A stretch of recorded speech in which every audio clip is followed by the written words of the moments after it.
ರೀ, ಈಗ ಬಂದ್ರೇನು ಹೊಲ್ದಾಗಿಂದ? ರೀ, ಏನಾತ್ರಿ ನಿಮ್ಗೆ? ಇದಕ್ಕೆ ಮುಖ ಈಟ ಮಾಡ್ಕೊಂಡಿರಲ್ಲ, ಏನಾತ? ಹಾಂ, ಏನಿಲ್ಲ ಬಿಡಿ ರಾಧೆ. ನಂಗೆ ಯಾಕೋ ಒಂದು ಸ್ವಲ್ಪ ತಲೆ ಭಾಳ ನೋವು ಸಾಕೊಂತೈತಿ. ಸ್ವಲ್ಪ ಹೊತ್ತು ನನ್ನ ಪಾಡಿಗೆ ನನ್ನ ಬಿಟ್ಬಿಡ್ರಿ. ಅಲ್ಲ ರೀ, ಹೊಮ್ಮನ ಮಕ ತಲೆನೋವು ಅನ್ನಕುಂತಿರಲ್ಲ, ಯಾಕ್ರಿ ಏನಾತ? ಆರಾಮದಿರಿಲ್ಲ ನೀವು? ಹ್ಞೂನ್ಲೇ, ಆರಾಮದೀನಂತ ಹೇಳಿದೆಲ್ಲ. ಒಂದು ಸ್ವಲ್ಪ ನನ್ನ ಪಾಡಿಗೆ ನನ್ನನ್ನು ಬಿಟ್ಬಿಡು ನೀನು. ಅಯ್ಯ, ಇದು ಒಳ್ಳೆ ಕತೆ ಆತು ಬಿಡು. ಏನ ಬೇಸರ ಮಾಡ್ಕೊಂಡು ಬಂದು ಕುತ್ಕೊಂಡ್ರಿ, ಏನಾತ್ರಿ ಏನು ಎತ್ತ ಅಂತ ಕೇಳಿದ್ರೆ ನನ್ನ ಪಾಡಿ ನನ್ನ ಬಿಟ್ಬಿಡು, ನನ್ನ ಪಾಡಿ ನನ್ನ ಬಿಟ್ಬಿಡು ಅಂತದ್ ಏನಾತ್ರಿ ಈಗ? ಇದಕ್ಕೆ ಮುಖ ಈಟ ಮಾಡ್ಕೊಂಡಿರಲ್ಲ, ಆರಾಮದಿರನ ಏನಿಲ್ಲ? ನೀವೇನು ಎತ್ತ ಅಂತ ಹೇಳಿಲ್ಲ ಅಂದ್ರೆ ನಮ್ಗಾರ ಹೆಂಗ್ ಗೊತ್ತಾಗ್ಬೇಕು? ಅಯ್ಯಯ್ಯಯ್ಯಯ್ಯ, ರಾಧಿ ಏನಾತ ನಿನಗೆ? ಎದಕ್ಕೆ ಒಂದ ಸುಮ್ಮನೆ ಓದ್ರಾ ಕುಂತ್ಬಿಟ್ಟಿಲ್ಲ? ಅತ್ಯಾರ, ನಾನೇನ ಬೇಕಂತ ಓದ್ರಾ ಕುಂತಿಲ್ರಿ. ಇಲ್ಲಿ ನೋಡ್ರಿ, ನಿಮ್ಮ ಮಗ ಹೊಲ್ದಾಗಿಂದಾನೆ ಎಲ್ಲ ಹೊರಗಿಂದ ಬಂದ ತಕ್ಷಣ ಮಾತಾಡ್ಸಿದ್ರು ಮಾತಾಡವಲ್ರು. ಒಂಥರ ಬೇಸರ ಮಾಡ್ಕೊಂಡು ಕೂತ್ಕೊಂಡಾರ. ಏನಾತ್ರಿ ಏನು ಅಂತ ಕೇಳಿದ್ರೆ ನನಗೆ ನನ್ನ ಪಾಡಿ ನಾನು ಬಿಟ್ಬಿಡು, ಏನು ಮಾತಾಡ್ಸ್ಕೋಬೇಡ ಏನು ಅಂತ ಅಂತಾರೆ ನೋಡ್ರಿ. ನಾವ್ ಏನಂತ ತಿಳ್ಕೊಬೇಕು? ಅದನ್ನ ಒಂದ್ ಸ್ವಲ್ಪ ಸಮಾಧಾನ ಶಾಂತಿಯಿಂದ ಕೇಳ್ಬೇಕು. ಹಿಂಗ್ ನಾಯಿ ಒದ್ರದಂಗೆ ಒದ್ರಿದ್ರೆ ಯಾರಿಗೆ ಹೇಳಕ್ ಮನಸ್ಸು ಬರ್ತೈತಿ? ಅತ್ಯಾರ, ನೀವಂತೂ ಎಲ್ಲದಕ್ಕೂ ನನ್ನ ಮೇಲೇನೆ ಬಂದ್ಬಿಡ್ರಿ. ಅವ್ರು ಬೇಜಾರಾಗಿದ್ರು ನನ್ನ ಮೇಲೇನೆ ಬರ್ರಿ, ಅವ್ರು ಮಾತಾಡಿದ್ರು ನನ್ನ ಮೇಲೆ ಬರ್ರಿ, ಮಾತಾಡಿಲ್ಲ ಅಂದ್ರು ನನ್ನ ಮೇಲೆ ಬರ್ರಿ. ಒಟ್ಟಿನಲ್ಲಿ ನಿಮಗಂತೂ ಈ ಮನೆ ಯಾರು ಕಣ್ಣಿಗೆ ಕಾಣಂಗಿಲ್ಲ, ನಾನು ಒಬ್ಬಕ್ಕೆ ಕಣ್ಣಿಗೆ ಕಾಣ್ತೀನಿ ನೋಡ್ರಿ. ಆತು, ಅದು ಹೆಂಗೆ ಕೇಳ್ತೀರ ನಿಮ್ಮ ಮಗನ ನೀವ ಕೇಳ್ಕೊರಿ. ಸರ್ಕೈತಾಗ ನಿನ್ನ ಮುಖ ನೋಡಿದ್ರೆ ಯಾರಿಗೇನು ಮಾತಾಡಕ್ಕೆ ಮನಸ್ಸು ಬರ್ತೈತಿ? ಸರ್ಕೈಲಿ. ಸರಿ, ನೀವ ಮಾತಾಡ್ಕೊರಿ ನಿಮ್ಮ ಮಗಂತಲ್ಲ ಏನದು ಅಂತಂದು. ನನಗೆ ಅದಕ್ಕೆ ಬೇಕಾಗೈತಿ. ಏನ ಕೇಳಿದ್ರೆ ಒಂದು ಸ್ವಲ್ಪ ಬಾಯಿ ಬಿಡಂಗಿಲ್ಲ, ಏನಿಲ್ಲ. ನಾನಾರ ಏನು ಮಾಡಲಿ? ಶ್ಯಾಮ, ಹೇಳೋ ಏನಾತು? ಎದಕ್ಕೆ ಈ ನಮ್ನಿ ಬೇಸರ ಮಾಡ್ಕೊಂಡೆಲ್ಲ? ನೀನು ಯಾವತ್ತೂ ಹಿಂಗೆ ಬೇಸರ ಮಾಡ್ಕೊಂಡು ಕುಂತವನಲ್ಲ. ಹೇಳು, ಏನಾತು? ಏನಾದ್ರು ಸಮಸ್ಯೆನ? ಯಾಕೆ ಕಾಕ, ಏನಾಯ್ತು? ಯಾಕೆ ಇಷ್ಟೊಂದು ಬೇಸರದಾಗೋದಿಲ್ಲ? ಮುಂಜಾನೆ ನೀನು ಹೊಲಕ್ಕೆ ಹೋಗೋ ಮುಂದೆ ಒಂದು ಸ್ವಲ್ಪ ಮುಖ ಸಣ್ಣಕ ಮಾಡ್ಕೊಂಡಿದ್ದಿ. ಕೇಳಿದ್ರೆ ಏನಿಲ್ಲ ಬಿಡವ ಅಂತ ಅಂದು. ಈಗಲೂ ಹಂಗೆ ಬೇಸರದಾಗದಿಯಲ್ಲ, ಏನಾಯ್ತು ಹೇಳು ಕಾಕ? ನಂಗೆ ಮನಸ್ಸಿಗೆ ಯಾಕೋ ಒಂದು ಸ್ವಲ್ಪ ಬೇಸರ ಆಗೈತಿ. ದಯವಿಟ್ಟು ಎಲ್ಲರೂ ಹೊರಗಡೆ ಹೋಗ್ರಿ. ನಾವು ಒಂದು ಸ್ವಲ್ಪ ಹೊತ್ತು ಒಬ್ಬನೇ ಇರಬೇಕು. ಕೈ ಮುಗಿತೀನಿ. ಅಲ್ಲಲ್ಲ, ಹಂಗಂದ್ರೆ ಹೆಂಗೆ ಹೇಳು? ನೀ ಹಿಂಗೆ ಬೇಸರ ಮಾಡ್ಕೊಂಡು ಒಬ್ಬನ ಕ್ವಾಣ್ಯಾಗ ಕೂತ್ಕೊಂಡ್ರೆ ನಮಗೆ ಹೆಂಗೆ ಅನಿಸ್ತೈತಿ ಹೇಳು ಮನಸ್ಸಿಗೆ? ಎಷ್ಟು ಬೇಸರ ಅನಿಸ್ತೈತಿ ನೀನು ಹೇಳು? ಏನೇ ಇರಲಿ ನೀನು ನಮ್ಮ ಮುಂದೆ ಹೇಳಾಕಬೇಕು. ಏನಂತ ಹೇಳು? ಅಂಥದ್ದು ಸಮಸ್ಯೆ ಏನಾರ ಏನೈತಿ ಈಗ? ಎದಕ್ಕೆ ಮುಖ ಬೇಸರ ಮಾಡ್ಕೊಂಡಿದ್ದಿ? ಏನೋ ಸಮಸ್ಯೆ ಇದ್ದಂಗೆ ಐತಿ, ಅದು ಮಾತ್ರ ನನಗೆ ಗೊತ್ತಾಗುಂತೈತಿ. ನಿನ್ನ ಮುಖ ನೋಡಿದ್ರೆ ಗೊತ್ತಾಗುಂತೈತಿ. ಏನು ಹೇಳು? ಕಾಕ, ಯಾಕೆ ನಮ್ಮ ತಲೆ ಹೇಳಕ್ಕೂ ಮನಸ್ಸಿಲ್ಲನ ನಿನಗೆ? ಅಷ್ಟು ಹೊರಗಿನಾರ ಆಗ್ಬಿಟ್ವೇನ ನಾವು? ಹಂಗೇನಿಲ್ಲವ, ಸುಮ್ಮನೆ ನಿಮ್ಗೆ ಯಾಕೆ ತೊಂದರೆ? ಅದ್ರಾಗ ತೊಂದರೆಗಿಂದ್ರೆ ಏನೈತ್ಲು? ಎದಕ್ಕೆ ಹಿಂಗೆ ಮಾತಾಡ್ತಿದ್ದಿ? ಈಗ ಮೊದಲು ಏನು ಸಮಸ್ಯೆ ಅನ್ನೋದನ್ನು ಹೇಳು. ಅದು ಯವ್ವ, ಹೋದ ವರ್ಷ ಒಂದು ಸ್ವಲ್ಪ ರೊಕ್ಕದ ಅಡಚಣೆ ಭಾಳ ಇತ್ತು. ಹೊಲಕ್ಕೆ ಬಿತ್ತಾಕ ಒಂದು ಸ್ವಲ್ಪ ರೊಕ್ಕ ಬೇಕಾಗಿತ್ತ. ಮನ್ಯಾಗೂ ಯಾರ ತಲೆನೂ ರೊಕ್ಕ ಇಲ್ಲಾಗಿತ್ತು. ಹಾಗಾಗಿ ಸ್ವಲ್ಪ ಸಾಲ ಮಾಡಿದ್ದೆ. ಅವ್ರು ಈಗ ಬಂದು ನೀವು ಏಟತ್ತಿದ್ರಿ ಇವತ್ತು ನಂಗೆ ರೊಕ್ಕನ ಕೊಡ್ಬೇಕು ನೋಡ, ನೀನೇನಾರು ಇವತ್ತು ರೊಕ್ಕ ಕೊಡಲಿಲ್ಲ ಅಂದ್ರೆ ಊರಾಗ ಎಲ್ಲರ ಮುಂದೆ ನಿನ್ನ ಮರ್ಯಾದೆ ಕಳೆದ್ಬಿಡ್ತೀನಿ, ನಿಮ್ಮ ಮನೆ ಮುಂದೆ ಮತ್ತು ಹುಡುಗರನ್ನ ಕಳಿಸ್ತೀನಿ ನೋಡು ಅಂತಂದು ಒದರಾಡ ಕುಂತ್ಬಿಟ್ಟಾರ ಬಿ ಅವ್ವ. ಆ ರೊಕ್ಕನ ಹೆಂಗೆ ಸಾಲ ತೀರ್ಸೋದು ಏನು ಅನ್ನೋದು ದೊಡ್ಡ ಚಿಂತೆ ಹತ್ಬಿಟ್ಟೈತಿ. ಏನು ಹೇಳಾಕುಂತಿಲ್ಲ ನೀನು? ಹ್ಞೂ ಬೇಯವ್ವ, ಅದಕ್ಕೆ ಈಗ ಸಂಜೆನಷ್ಟಿಗೆ ಅವ್ನು ರೊಕ್ಕ ಕೊಡಬೇಕು. ಹೆಂಗಪ್ಪ ಸಾಲ ತೀರ್ಸೋದು? ಏನು ಕೈಯಾಗ ನೋಡಿದ್ರೆ ₹1 ಇಲ್ಲ. ಇನ್ನೊಂದು 4 ದಿನಕ್ಕೆ ಲಲಿತಾ ಅವ್ನ ಮದುವೆ ಐತಿ. ಏನು ಹಂಗಂತೂ ತಿಳಿಲಾರ್ದಂಗೆ ಆಗ್ಬಿಟ್ಟೈತಿ ಬೇಯವ್ವ. ಅದಕ್ಕೆ ಎಷ್ಟು ಸಲ ಬಡ್ಕೋತೀನಿ ನಾನು, ಹೊರಗಡೆ ಎಲ್ಲೂ ಸಾಲ ಮಾಡಕ್ಕೆ ಹೋಗ್ಬೇಡ್ರಿ, ನನ್ನ ತಲೆ ಇದ್ರ ಹೊಲಕ್ಕೆ ಬಿತ್ತಾನ, ಇಲ್ಲ ಅಂದ್ರೆ ಬಿಟ್ಟು ಬಿಡೋಣ ಅಂತ ಎಷ್ಟು ಸಲ ಬಡ್ಕೋತೀನಿ ನಾನು. ಒಂದು ಸಲನೂ ನನ್ನ ಮಾತು ಕೇಳಂಗಿಲ್ಲ. ದಬ ದಬ ದಬಾ ಅಂತ ಸಾಲ ಮಾಡಿಬಿಡೋದು, ಆಮೇಲೆ ವಾಪಸ್ ಕೊಡಂಗಿಲ್ಲ ಬಿಡಂಗಿಲ್ಲ. ಈಗ ನೋಡ್ರಿ ಕುತ್ತಿಗೆ ಬಂದು ಇಡೋದು. ನಿಮಗೆ ಹೆಂಗೆ ಹೇಳ್ಬೇಕೇನ? ನನಗಂತೂ ಸಾಕಾಗೋಗ್ಬಿಟ್ಟೈತಿ. ತಿರುಗಿ 2 ಮಕ್ಕಳು ತಂದೆ ಆದ್ರಿ ನೀವು. ಇನ್ನೇನು ಮಕ್ಕಳು ಇನ್ನೊಂದು 2 ವರ್ಷ 3 ವರ್ಷಕ್ಕೆ ಅವು ಮದುವೆ ವಯಸ್ಸಿಗೆ ಬಂದ್ರು. ಇನ್ನಾದ್ರೂ ನಿಮಗೆ ಬುದ್ಧಿ ಬಂದಿಲ್ಲ, ತಿಳುವಳಿಕೆ ಬಂದಿಲ್ಲ, ಜವಾಬ್ದಾರಿ ಅಂತೂ ಮೊದಲ ಬಂದಿಲ್ಲ. ಒಂದು ಸ್ವಲ್ಪ ಬಾಯಿ ಮುಚ್ಕೊಂಡು ತೆಪ್ಪಗಿರ್ತೇನ? ಮೊದಲು ಅವನು ನೋನಾಗದಾನ, ಬೇಜಾರ್ನಾಗದಾನ, ಹೆಂಗೆ ಏನಂತಂದು ಮತ್ತೆ ಇದ್ರಾಗ ನಿಂದು ಪುರಾಣ ಬೇರೆ ಚಾಲು ಮಾಡು. ಒಂದು ಸ್ವಲ್ಪ ಬಾಯಿ ಮುಚ್ಕೊಂಡಿರು. ಸರಿ ತಗೋರಿ ಅತ್ತಾರ, ನಾನೇನು ಬಾಯಿ ಮುಚ್ಕೊಂಡಿರ್ತೀನಿ. ಅದು ಎಷ್ಟು ದುಡ್ಡು ಕೊಡೋದು, ಅದನ್ನ ಹೆಂಗೆ ತೀರ್ಸ್ತಾರ ಅನ್ನೋದನ್ನ ನಿಮ್ಮ ಮಗಗೆ ನೀವೇ ಕೇಳ್ಕೊರಿ. ಸಾಲ ಕೊಟ್ಟವರು ಅವ್ರು ಇವ್ರು ಮನೆ ತಲೆ ಬಂದು ಮನೆ ಮುಂದೆ ಏನಾರು ಒದರಾಡ್ಕೊಂತ ನಿಂತ್ಕೊಂಡ್ರೆ ನಾನು ಮಾತ್ರ ಸುಮ್ಮನೆ ಇರಂಗಿಲ್ಲ. ಮನ್ಯಾಗ ಹುಡುಗರು ಅದಾವು, ಸುಮ್ಮನೆ ಮಂದಿ ಮುಂದೆಲ್ಲ ಅಸಹ್ಯ ಆಗೋದು ಬೇಡ. ನಮ್ದು ಮರ್ಯಾದೆ ಇಲ್ಲ ಹೋಗೋದು. ಮೊದಲ ನಮ್ಮ ಸುತ್ತಮುತ್ತಲು ನಮ್ಗೆ ಏನಾರು ಆಗದ ಕಾಯ್ತಿರ್ತಾರೆ. ಅಂತರ ಮುಂದೆ ಇನ್ನೊಂದಿಷ್ಟು ಮರ್ಯಾದೆ ಹೋಗಂಗಾದ್ರೆ ನಾನು ಮಾತ್ರ ಸುಮ್ಮನೆ ಇರಂಗಿಲ್ಲ ನೋಡ್ರಿ ಅತ್ಯಾರ. ನಿನಗೇನು ಈಗೇನು ರೊಕ್ಕ ಕೊಡು ಅಂತಾನೆ ಏನು ಅವ್ರಿಗೆ ಮನೆ ಮುಂದೆ ಬಂದು ಕುಂತಾರ? ಏನಾಗೈತೆ ಅಂತ ಹಿಂಗೆ ಒದರಾ ಕುಂತಿದ್ದಿ? ಒಂದಟಕ್ಕೆ ಬಾಯಿ ಮುಚ್ಕೊಂಡಿರು. ನಾ ಏನಾರು ಮಾತಾಡ್ತೀವಿ ಏನಿಲ್ಲ, ನಾ ಮಾತಾಡೋ ಕುಂತೀನಿಲ್ಲ, ನೀ ಸುಮ್ಮನೆ ಇರ್ಬೇಕೀಗ. ಇವನ ಶ್ಯಾಮ, ಅದು ಈಗ ರೊಕ್ಕ ಎಷ್ಟು ಕೊಡ್ಬೇಕು ಅವನಿಗೆ? ಯವ್ವ ಅದು 8,500 ಕೊಡ್ಬೇಕು ಬೇ. ಏನು 8,500? 8,500? ಯಪ್ಪ, ಮನ್ಯಾಗ ಚಂದನ ತಂಗ ಸಂತಿ ಇಲ್ಲ, ಕೈಯಾಗ 1 ರೂಪಾಯಿ ಇಲ್ಲ ಅಂತದ್ರಾಗ 8,500 ರೂಪಾಯಿ ಎಲ್ಲಿಂದ ಕೊಡ್ತೀರಿ ನೀವು? ಅಲ್ಲಲು 8,500?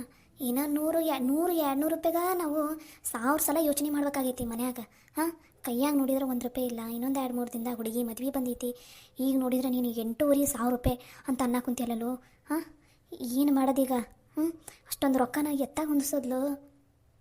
ನನಗೂ ಅದ ಚಿಂತೆ ಹತ್ಬಿಟ್ಟೈತಿ ಬಿ. ಹೆಂಗೆ ಹೊಂದ್ಸದ ಏನು ಒಂದು ತಿಳಿಲಾರ್ದಂಗೆ ಆಗ್ಬಿಟ್ಟೈತಿ ನನಗಂತೂ. ಅಲ್ಲ, ಒಂದು ವಾರನಾರ ಟೈಮ್ ಕೊಡು ಅಂತ ಕೇಳ್ಕೊಬೇಕಿಲ್ಲ ನೀನು. ಒಂದು ವಾರದಾಗ ಹೆಂಗೋ ಲಲಿತಾ ಒಂದು ಮದ್ವೆನೂ ಮುಗಿತೈತಾ, ಆಮೇಲೆ ಹೆಂಗ ಒಂದು ಅಡ್ಜಸ್ಟ್ ಮಾಡಿ ಕೊಟ್ರ ಆತದಾಗ. ಒಂದು ವಾರ ಹೆಂಗಾರ ಹೊತ್ತು ಕೇಳಲು. ಯವ್ವ 1 ವಾರ ಅಲ್ಲ, 1 ದಿನಾನೂ ಟೈಮ್ ಕೊಡವಲ್ಲವ. ಸಂಜೆಗೆ 4 ಗಂಟೆ ಅನ್ನೋಷ್ಟಿಗೆ ನಂಗೆ ರೊಕ್ಕ ಕೊಡು, ನನ್ನ ಕೈಯಾಗ ಬರ್ತಿರ್ಬೇಕು. ಇಲ್ಲ ಅಂದ್ರೆ ನಾನು ಮಾತ್ರ ನಿಮ್ಮ ಮನೆ ತಲೆ ಬಂದು ನಿಮ್ಮ ಮನೆ ಮರ್ಯಾದೆ ಎಲ್ಲ ತೆಗಿತೀನಿ ಅಂತ ಕುಂತಾನೆ ಬೇ. ಮೊದಲ ಅವ ಸುದ್ದಿ ಇಲ್ಲ, ಮನ್ಯಾಗ ಬೇರೆ ಹೆಣ್ಮಕ್ಳು ಅದಾರ. ನನಗೆ ಹೆಂಗೆ ಏನು ಅಂತಂದು ಚಿಂತೆ ಹತ್ಬಿಟ್ಟೈತಿ ಬೇ ಯವ್ವ. ಚಿಂತೆ ಹತ್ತು ಬಿಟ್ಟೈತಂತ ಸುಮ್ಮನೆ ಕುಂತ್ರ 1 ರೂಪಾಯಿನ 2 ರೂಪಾಯಿನ? 8,500 ರೂಪಾಯಿ ಕೈಯಾಗ ನೋಡಿದ್ರೆ 2 ರೂಪಾಯಿ ಗತಿ ಇಲ್ಲ. 8,500 ರೂಪಾಯಿ ಸಾಲ ಮಾಡ್ಕೊಂಡು ಕುತ್ಕೊಂಡಾರ. ಏನಂತ ಹೇಳ್ಬೇಕ ಏನು ಇವ್ರಿಗಂತೂ. ರಾಧಿ, ನೀವು ಒಂದು ಸ್ವಲ್ಪ ಬಾಯಿ ಮುಚ್ಕೊಂಡು ತೆಪ್ಪಗಿರು. ಇವಾಗ ನನ್ನ ಬಾಯಿ ಮುಚ್ಚಿಸ್ರಿ. ನಾಳೆ ಇಲ್ಲ ಸಂಜೆ ಮುಂದೆ ಅವ್ರು ಸಾಲದವ್ರು ಬರ್ತಾರಲ್ಲ, ಅವ್ರ ಬಾಯಿನ ನೀವು ಹೆಂಗೆ ಮುಚ್ಚಿಸ್ತೀರಿ ನೋಡ್ರಿ. ನನ್ನ ಬಾಯಿ ಮುಚ್ಚಿಸಿದಷ್ಟು ಸುಲಭ ಅಲ್ಲ ಅವ್ರ ಬಾಯಿ ಮುಚ್ಚಿಸೋದು. ಅಲ್ಲ ಕಾಕ, ನೀನು ಈ ಸಾಲನ ಮಾಡೀನಿ ಅಂತಂದು ನನ್ನ ತಲೆನೂ ಹೇಳಿಲ್ಲಲ್ಲ ಕಾಕ. ಅವಾಗಿವಾಗ ಹೆಂಗಾರ ಒಂದು ರೊಕ್ಕ ಜೋಡಿಸಿ ಕೊಡ್ತಿದ್ದೆ. ಕೊಟ್ಟು ಬಿಟ್ಟಿದ್ರೆ ಮುಗಿದು ಹೋಗ್ಬಿಡ್ತೈತಲ್ಲ ಕಾಕ. ಅಯ್ಯೋ ಮಗಳ, ನಾನು ಪೀಕ್ ಬಂದಮೇಲೆ ಕೊಟ್ರಾತಂತ ಅಂದ್ಕೊಂಡೆ. ಹೋದ್ಸಲ ಪೀಕು ಚಂದನತನ ಕೈಗೆ ಹತ್ತಲಿಲ್ಲ. ಈ ಹುಡುಗರದು ಶಾಲೆ ಫೀಸು ಅದು ಇದು ಅಂತ ಖರ್ಚು ಆಗೋಗ್ಬಿಡ್ತದೆ. ಹಾಗಾಗಿ ಕೊಡೋಕ್ಕಾಗಿಲ್ಲಾಗಿತ್ತು. ನಾನು ಆಮೇಲೆ ಕೊಟ್ರೆ ಆತ್ಬಿಡು ಅಂತ ಅಂದ್ಕೊಂಡು ಸುಮ್ಮನೆ ಆಗ್ಬಿಟ್ಟೆ. ಇವಾಗ ನೋಡಿದ್ರೆ ಅದು ಕುತ್ತಿಗೆಗೆ ಬಂದೈತಿ. ಆ ಮನುಷ್ಯ ಬೇರೆ ಒಟ್ಟು ಸರಿ ಇಲ್ಲ. ಏನು ಮಾಡೋಕ್ಕೂ ಹೇಸೋನಲ್ಲವ. ಈಗ ಹೆಂಗಪ್ಪ, ನಂಗಂತೂ ತಿಳಿಲಾರ್ದಂಗೆ ಆಗೋಗ್ಬಿಟ್ಟೈತೆ ಅತ್ತಗ. ನನ್ನ ತಲೆನೂ ರೊಕ್ಕಿಲ್ಲ. ನಾನಾರ ಕೊಡೋಣ ಅಂದ್ರೆ ನಾನು ದುಡಿಯೋಕೆ ಹೋಗಲ್ಲ, ಬಿಡಕ್ಕೆ ಹೋಗಲ್ಲ. ಏನು ಮಾಡ್ಲಪ್ಪ ನಾನು? ನಂದು ತಿಂಗಳ ಅದು ಪಗಾರ ಬರ್ತೈತಿ. ವಯಸ್ಸಾಗಿದ್ದು ಅದನ್ನು ಮನೆಗೆ ಖರ್ಚಿಗೆ ಅದಕ್ಕೆ ಇದಕ್ಕೆ ಹಾಕಿಬಿಟ್ಟಿರ್ತೀನಿ ನಾನು. ನನ್ನ ತಲೆನೂ ರೊಕ್ಕಿಲ್ಲ. ಇದ್ದಿದ್ರೆ ಅದನ್ನಾರ ಕೊಡ್ತಿದ್ದೆ ನಿಂಗೆ. ಎತ್ತಾಗ ಹೆಂಗಪ್ಪ ಈಗ? ಮದ್ವೆ ನೋಡಿದ್ರೆ ಇನ್ನೊಂದು 4 ದಿನದಾಗೈತಿ. ನೀ ನೋಡಿದ್ರೆ ಹಿಂಗೆ ಸಾಲ ಮಾಡಿದೆ. ಅವ್ರೇನಾರ ಮನೆ ತಲೆ ಬಂದ್ರೆ ಮಂದಿ ಮುಂದೆಲ್ಲ ತಲೆ ಎತ್ಕೊಂಡು ಅಡ್ಡಾಡೋದು ಹೆಂಗೆ? ಅಯ್ಯೋ, ಗಂಡಿನ ಕಡೆಲ್ಲರಿಗೆ ಈ ಸುದ್ದಿ ಗೊತ್ತಾತಂದ್ರೆ ತಲೆ ಎತ್ತಲಾರ್ದಂಗೆ ಆಕೈತೆ ನಮಗೆ. ಹ್ಞೂ ಯವ್ವ, ನನಗೂ ಅದ ಚಿಂತೆ ಹತ್ಬಿಟ್ಟೈತಿ. ಏನು ಮಾಡಬೇಕು ಏನು? ಮತ್ತು ಈ ದುಡ್ಡಿಂದ, ಈ ಸಮಸ್ಯೆಯಿಂದ ಮತ್ತು ನಮ್ಮ ಲಲಿತವನ ಮದ್ವೆಗೆ ತೊಂದರೆ ಆಗಬಾರ್ದು ಬಿ. ಈಗ ಯಾರ ತಲೆ ರೊಕ್ಕ ಕೇಳಬೇಕು? ಯಾವಾಗಾರ ಸಮಸ್ಯೆ ಬಂದ್ರೆ ಮಂಜಪ್ಪನ ತಲೆ ಕೇಳ್ತಿದ್ದೆ. ಈಗ ಅವನದು ಸಮಸ್ಯೆ ದೊಡ್ಡದೈತೆ. ಅವ್ನ ಮಗಂದು ಮದ್ವೆ ಹತ್ರ ಐತೆ. ಅದು ಅಲ್ಲದೆ ಈಗ ಬೀಗ ಹಾಕುಂತಾನೆ. ಅವನ ತಲೆ ರೊಕ್ಕ ಕೇಳೋದು ಸರಿ ಅಲ್ಲಲ್ಲ ಬಿ. ಮತ್ತು ಯಾರೂ ನನಗೆ ಪರಿಚಯದವರು ಇಲ್ಲ ಹಂಗೆ ರೊಕ್ಕ ಕೊಡೋರು. ಕಾಕ, ಇದ್ರಾಗ 7,000 ರೂಪಾಯಿ ಐತಿ, ತಗೋ ಕಾಕ. ಮಗಳ, ನಿನ್ನ ತಲೆಯಿಂದ ಬಂದ್ವು ಈ 7,000? ಮೊನ್ನೆ ಮನೆ ಖರ್ಚಿಗೆ ರೊಕ್ಕಿಲ್ಲ ಕೊಡು ಅಂದ್ರೆ 1 ರೂಪಾಯಿ ಇಲ್ಲ ಅಂತಂದು ಈಗೆಲ್ಲಿಂದ ಬಂದಿದೆ ರೊಕ್ಕ? ನೀನೊಂದು ಸ್ವಲ್ಪ ಬಾಯಿ ಮುಚ್ಕೊಂಡು ಇದ್ದಿ ಸರಿ ಹೋತು. ಇಲ್ಲ ಸೂಜಿದಾರ ತೊಗೊಂಬಂದು ಬಾಯಿ ಹೊಲದು ಬಿಡ್ತೀನಿ ನೋಡು. ಬಾಯಿ ಮುಚ್ಕೊಂಡಿರು. ಅಲ್ಲಲ್ತವ, ಈ ರೊಕ್ಕ ಎಲ್ಲಿದ್ವವ? ಅದು ಅದು ಅದು ಯಮ್ಮ, ಈಗ ನಾನು ಮದುವೆ ಆಗಿ ಹೋದ್ಮೇಲೆ ಇಲ್ಲಿ ಮನೆಗೂ ಒಂದು ಸ್ವಲ್ಪ ಖರ್ಚಿಗೆ ಬೇಕಾಕತ್ತಲ್ಲ ರೊಕ್ಕ. ಅದಕ್ಕೆ ಒಂದು 2-3 ಸಾವಿರ ರೂಪಾಯಿ ಹೋಗೋ ಮುಂದೆ ನಿನ್ನ ಕೈಯಾಗಾರ ಇಲ್ಲ ಕಾಕನ ಕೈಯಾಗಾರ ಕೊಟ್ಟು ಹೋಗೋಣ ಅಂತ ಇಟ್ಕೊಂಡಿದ್ದೆ. ಮತ್ತು ಉಳಿದಿದ್ದ ರೊಕ್ಕ ಈಗ ನಾನು ಮದ್ವೆಗೆ ಸೀರೆ ತೊಗೊಳಕಂತ ಹೊಂಟಿದ್ದೆಲ್ಲ ಅದ ರೊಕ್ಕ ಯಮ್ಮ ಇದು. ಬೇಡವ ಮಗಳು, ಬೇಡ. ನೀನು ಮದ್ವಿನ ಮಾಡ್ಕೊಳ್ಳೋದ ಗುಡಿಯಾಗ ಮಾಡ್ಕೊಳಕ್ಕೆ ಕುಂತಿದ್ದಿ. ಅದು ಒಂದು ಸೀರೆ ತೊಗೊಳಕ್ಕೆ ಕುಂತಿದ್ದಿ ನೀನು, ಅದು ಮದ್ವಿಗೆ ಅಂತಂದು. ಬೇಡವ ಮಗಳ, ಅದು ರೊಕ್ಕನೂ ತೊಗೊಂಡು ನಾನು ಬೇಡವ ಮಗಳ, ದಯವಿಟ್ಟು ಕೈ ಮುಗಿತೀನಿ. ಬೇಡವ, ನೀನು ಇದನ್ನು ಸೀರೆ ತೊಗೊಳಕ್ಕಂತಲೇ ಇಟ್ಕೋ. ನಾ ಮತ್ತೆ ಬೇರೆ ಏನಾರು ವ್ಯವಸ್ಥೆ ಮಾಡ್ತೀನಿ ಅಂತ ತಗೋ. ಕಾಕ ನನ್ನ ತಲೆ ಒಂದು ಸೀರೆ ಐತಿ ಅದು ಭಾಳ ಅವಾಗ ಉಟ್ಟಕೊಂಡಿದ್ದು ಅದನ್ನು ಯಾರೂ ನೋಡಿಲ್ಲ ಯಾರು ಕೇಳಿದ್ರೆ ಅದ ಹೊಸ ಸೀರೆ ಅಂತ ಹೇಳ್ತೀನಿ. ನೀನೇನು ತಲೆ ಕೆಡ್ಸ್ಕೊಂಡು ಹಾಕೋಬೇಡ, ನೀ ಸುಮ್ಮನಿರು. ಸೀರೆ ಏನು ಮತ್ತೆ ಯಾವಾಗಾರ ತೊಗೋಬೋದು. ಅದ ಈಗ ಮತ್ತೆ ಸಾಲಗಾರರು ಮನೆ ಮುಂದೆ ಬಂದು ನಿಂತು ಒಂದು ಜಗಳ ಆಡೋದು ಒದರಾಡೋದು, ಅದರಿಂದ ಮನ್ಯಾಗ ನಿನಗೆ ಬೇಜಾರಾಗೋದು, ಮನೆ ಮರ್ಯಾದೆ ಹೋಗೋದು, ಇದೆಲ್ಲ ಯಾವುದು ಬೇಡ ಕಾಕ. ನೀ ಏನು ತಲೆ ಕೆಡ್ಸ್ಕೊಂಡು ಹಾಕೋಬೇಡ. ನೀ ಈ ರೊಕ್ಕ ತಗೋ. ಯಮ್ಮ ನಿನ್ನ ತಲೆ ಏನಾರ, ನನ್ನ ತಲೆ ಇವಾಗ 7,000 ಐತಿ, ಇನ್ನೊಂದು 1,500 ರೂಪಾಯಿ ಬೇಕು. ನಿನ್ನ ತಲೆ ಎಷ್ಟೈತಿ ಬಿ? ನನ್ನ ತಲೆನೂ 500 ರೂಪಾಯಿ ಆಯ್ತವ, ಅದಕ್ಕೆ ಬೇಕಿ ನನ್ನ ತಲೆ 1 ರೂಪಾಯಿ ಇಲ್ಲ. ಹೌದಾ? ಎಷ್ಟು 7,500 ರೂಪಾಯಿ ಆಯ್ತು ಅಂದ್ರೆ ಇನ್ನೂ 1,000 ರೂಪಾಯಿ. ಕಾಕ ಇದು 7,000 ರೂಪಾಯಿ ಇಟ್ಕೋ. ಅಮ್ಮ 500 ರೂಪಾಯಿ ಕೊಡ್ತಾಳೆ. ನಾ ಸವಿತಿ ತಲೆ ಹೋಗಿ 1,000 ರೂಪಾಯಿ ಇಸ್ಕೊಂಬರ್ತೀನಿ. ಎಷ್ಟು 8,500 ರೂಪಾಯಿ ಆಕೈತಿ. ಮೊದಲು ಹೋಗಿ ಈ ಸಾಲ ತೀರ್ಸು, ಮುಂದಿಂದೆಲ್ಲ ನಾವು ಆಮೇಲೆ ಯೋಚನೆ ಮಾಡೋಣಂತ. ಬ್ಯಾಡವ ಮಗಳ, ಹೇಳೋದು ಕೇಳು. ನೀನು ಮದ್ವೆ ಸೀರೆ ತೊಗೊಂಡು ರೊಕ್ಕನ ನಾ ತೊಗೊಂಡು ಸಾಲ ತೀರ್ಸೋದು ಸರಿ ಇರಂಗಿಲ್ಲವ. ಬ್ಯಾಡವ ಮಗಳ, ನಾ ಬೇರೆ ಏನಾರು ವ್ಯವಸ್ಥೆ ಮಾಡ್ತೀನಂತ ತಗೋ. ಶ್ಯಾಮ, ಇಲ್ಲಿ ತಗೋ. ಮತ್ತು ಏನು ಮಾಡೋದು? ನಮ್ಮ ಮನೆ ಪರಿಸ್ಥಿತಿ ಹಂಗೈತೆ ಅಂದಾಗ ಏನು ಮಾಡೋದು? ಇಲ್ಲಿ ತಗೋ. ಈಗ ಲಲಿತವ್ವ ಸೀರೆ ತೊಗೋಬೇಕು ಬಿಡು, ಆದ್ರೆ ಮತ್ತು ಸಾಲಗಾರರು ಬಂದು ಮನೆ ಮುಂದೆ ನಿಂತ್ಕೊಂಡು ಒದರಾಡೋದಿಲ್ಲ. ಎದಕ್ಕೆ? ಬೇಡ ಬೇಡ, ಮೊದಲು ಮಾನ ಮರ್ಯಾದೆ ಮುಖ್ಯ. ತಗೋ, ಇಸ್ಕೋ ಆ ರೊಕ್ಕನ, ಮೊದಲು ಹೋಗಿ ಸಾಲ ತೀರ್ಸು. ಹ್ಞೂ ಕಾಕ, ನೀ ಮೊದಲು ಸಾಲ ತೀರ್ಸು. ಸಾಲ ಎಲ್ಲ ತೀರ್ಲಿ, ಮತ್ತೆ ಯಾವಾಗಾರ ನಿನ್ನ ತಲೆ ರೊಕ್ಕ ಇದ್ದಾಗ ನನಗೆ ನೀನೇ ಸೀರೆ ಕೊಡ್ಸಂತೆ ಅಂತ. ಸರಿನಾ? ತಗೋ ಕಾಕ, ಮೊದಲು ಈ ರೊಕ್ಕ ತೊಗೊಂಡು ಸಾಲ ತೀರ್ಸು.